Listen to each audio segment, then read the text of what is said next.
Hello नमस्कार दोस्तों, स्वागत है आप सबका फिर से हमारे इस यूट्यूब चैनल जीके एडुकेयर में। आज हम लेके आए हैं मांझी शासन व्यवस्था से संबंधित ये वीडियो। तो चलिए देखते हैं क्या कुछ इम्पोर्टेंट क्वेश्चन इसमें बन सकते हैं हमारे परीक्षा के दृष्टिकोण से।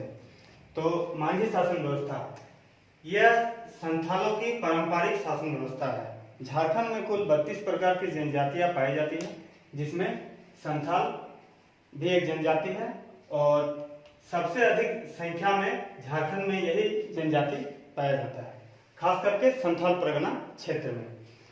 झारखंड के संथाल परगना क्षेत्र, जो कि आप अभी स्क्रीन में देख पा रहे होंगे कि ये जो सर्किल वाला एरिया आपको दिख रहा है वही संथाल परगना क्षेत्र है। इसमें मुख्यतः 6 जिले आते हैं, जिसमें साहेबगंज, पाकुड़, गोड्डा, देवघर, दुमका और जामताड़ा का क्षेत्र आता है। यहीं पर राजमहल की पहाड़ी एक श्रृंखला है। भारत में बहुत प्रकार की पहाड़ी श्रृंखला में राजमहल की पहाड़ी एक श्रृंखला है। तो इसी से संबंधित ये जनजाति और ये वीडियो लगभग इसी क्षेत्र से संबंधित है। तो चलिए देखते हैं। झारखंड में सबसे अधिक संख्या में पाए जाने वाला ये जनजाति है और प्रजातीय दृष्टि से यदि देखें तो संथाल जो है वो प्रोटो ऑस्ट्रेलेट समूह के होते हैं। इनकी भाषा जो है वो संथाली होती है, ठीक है, जिनको इन लोग होड़ रोड कहते हैं, मतलब होड़ लोगों की भाषा। ये होड़ जो थे संथालों का ही प्राचीन काल में एक होड़ सभ्यता था जो काफी विकसित था। तो इसीलिए उन लोग अपने आप को होड़ कहना भी पसंद करते हैं। इस होड़ सभ्यता के बारे में हम लोग आने वाले आगे कुछ वीडियो में इनके बारे में विस्तार से देखेंगे।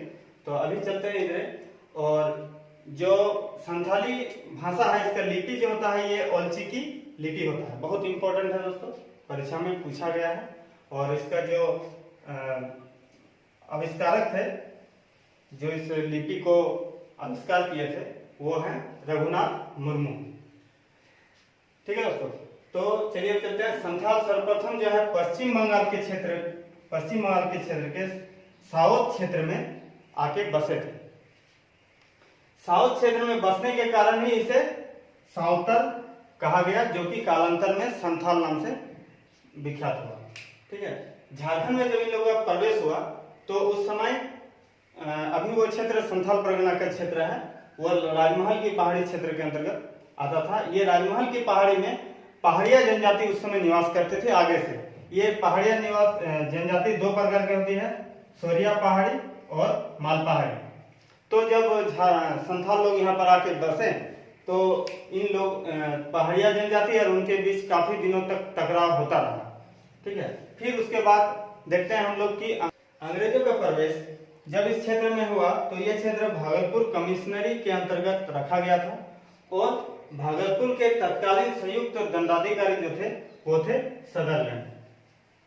इनकी आपसी संघर्ष की समस्या के निदान के लिए सदरलैंड ने सरकार से इनके लिए एक पृथक प्रदेश की सिफारिश की, जिसके आधार पर 1932-33 में 1338 वर्ग मील क्षेत्र को दामिनी को घोषित किया गया, ठीक है दोस्तों। और दामिनी के पर्वतीय भूभाग का जो क्षेत्र था उसको पहाड़ी जनजाति के लिए और उसके नीचे वाला जो क्षेत्र था उसको संथाल जनजाति के लिए दे दिया गया, रहने के लिए दे दिया गया। संथाल जनजाति ने जो क्षेत्र मिला था वो भी काफी जंगलों से भरा पूरा था। तो उन्होंने बहुत ही शीघ्र जंगलों को काट के खेती योग्य भूमि बना लिया और धीरे धीरे उन लोगों ने गांव बनाने लगे। एक गांव से 2 गांव, इस तरह से बहुत सारे गांव बन गए और उन्होंने एक शासन व्यवस्था स्थापित की जिसको माझी शासन व्यवस्था कहा गया। ये माझी शासन व्यवस्था जो है ये संथालों ने पहाड़िया जनजाति से ही सीखा था। तो अब मेन हम लोग का टॉपिक शुरू होता है माझी शासन व्यवस्था। इतना जो अभी तक बताया गया ये कुछ बाहरी पार्ट था जो कि इम्पोर्टेंट है। अब हम लोग देखेंगे माझी शासन व्यवस्था के लिए। हम लोगों ने देखा कि माझी शासन व्यवस्था जो है मुख्यतः संथाल जनजाति की शासन व्यवस्था है। संथाल जनजाति मुख्य रूप से झारखंड के संथाल परगना क्षेत्र में पाया जाता है, परंतु पहाड़िया जनजाति जो है यहाँ पर आगे से रहते थे और इसीलिए पहाड़िया जनजाति को यहाँ का मूल निवासी कहा जाता है। संथालों ने माझी शासन व्यवस्था पहाड़िया जनजाति से ही प्राप्त किया है। ये क्वेश्चन पूछ सकता है कि माझी शासन व्यवस्था जो है संथालों ने किससे सीखा, तो पहाड़िया जनजाति से सीखा। माझी शासन व्यवस्था जो है ये मुख्यतः 4 स्तरीय शासन व्यवस्था है। जैसे कि प्रत्येक गांव होगा, प्रत्येक गांव का प्रमुख होगा माझी। उसी प्रकार 5 से 8 गांव मिलकर देश बनता है जिसका प्रमुख होता है देश माझी। इसी प्रकार 15 से 20 गांव मिलकर परगना बनेगा और जिसका प्रमुख होता है परगने। शासन व्यवस्था का सर्वोच्च स्तर दिसुम परगना होता है और जिसका प्रमुख होता है दिसुम परगने। जिन विवादों का निपटारा गांव में माझी द्वारा नहीं हो पाएगा उसको भेजा जाएगा देश माझी के पास। जो यहाँ पर नहीं हो पाएगा जिसका निपटारा उसको भेजा जाएगा परगना के पास और अंतिम उसका सुनवाई यहाँ पर होगा दिसुम परगने में। तो आइए हम लोग देखते हैं अभी एक गांव का जो सिस्टम था, जो माझी जिसको हैंडल करता था उसके बारे में। माझी गांव का प्रधान होता है। माझी प्रशासनिक तथा न्यायिक अधिकार होता है।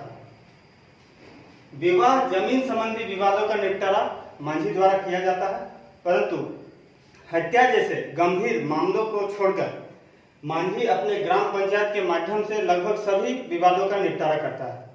इसके लिए इनके पास बहुत सारे सहयोगी होते हैं जो इनको इनके कार्य में सहयोग देते हैं, जो मुख्यतः होता है प्राणिक या प्रमाणिक, हरकरा, जोगमाझी, जोगपर्णिक, गुड़ाइत या गुंडेत, भगदो प्रजा, नायके, कुडाम नायके, लासेर टांगाई और चौकीदार।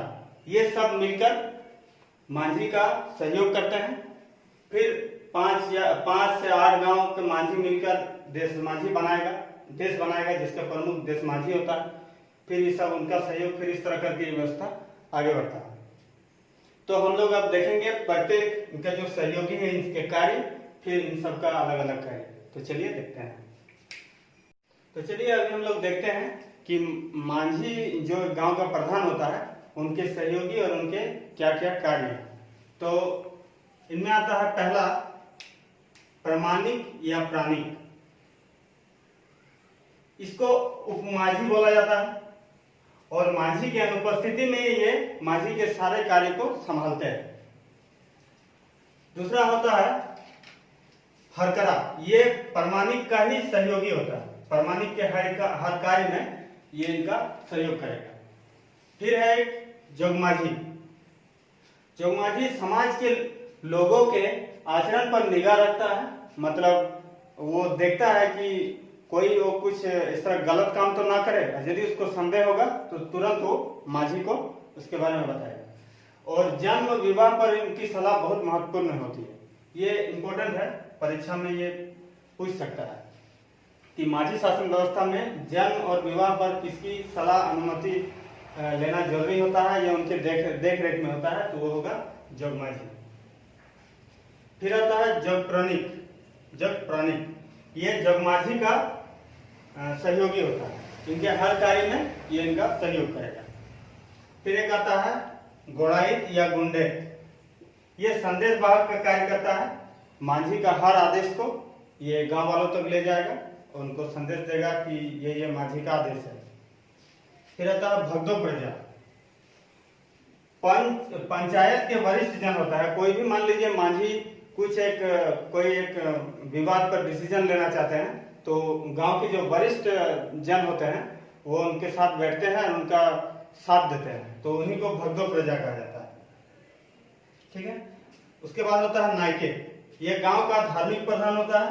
गांव का धार्मिक प्रधान और गांव के जितने भी प्रकार के धार्मिक कर्मकांड हो गए वो नायके के द्वारा किया जाता है। जिस तरह आगे वाला शासन व्यवस्था में हम लोग देखे हैं कि पाहन होता था, उसी प्रकार इसमें नायके होते हैं।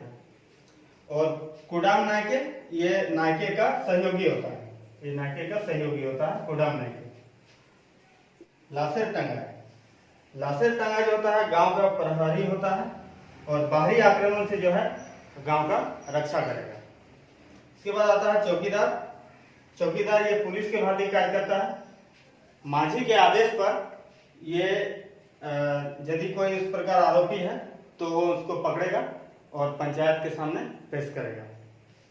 तो ये था जितने भी माझी के सहयोगी हैं और उनके मुख्य कार्य। अब हम लोग देखते हैं